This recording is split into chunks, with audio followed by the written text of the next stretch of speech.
We start at the first homestead going out of Sedona, which was homesteaded by Frank Owenby, which was the first person to patent a homestead in Sedona. His first one in 1898 or thereabouts, and this one about 1908.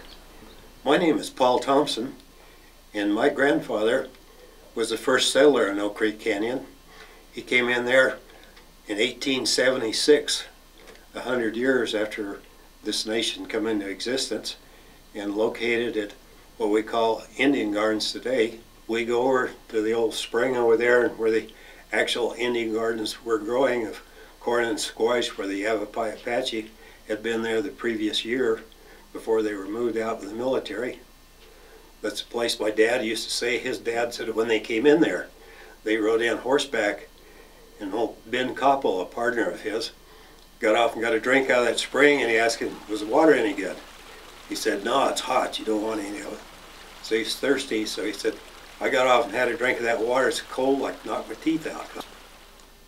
Most of the largest homestead up in Oak Creek Canyon was in the neighborhood of about 43, 45 acres. Frank Penley, which had been a quarryman with the building of Roosevelt Dam, was experienced in drilling and explosive, because that was a very difficult place to put an irrigation ditch on.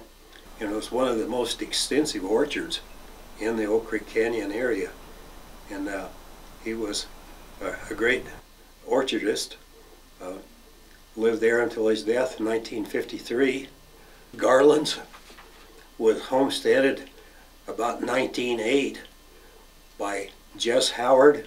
He was the second person to build a home in Oak Creek Canyon at the confluence of West Fork.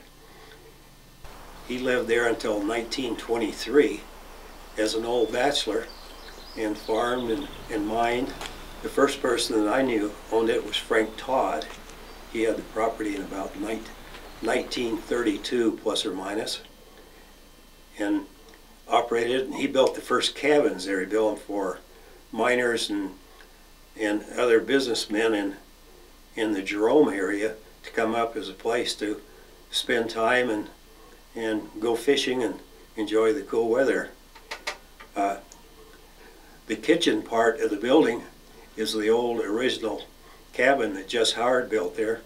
It's all the timbers, the logs in it are shaped with a broad axe, and it adds pretty spectacular building and very sound.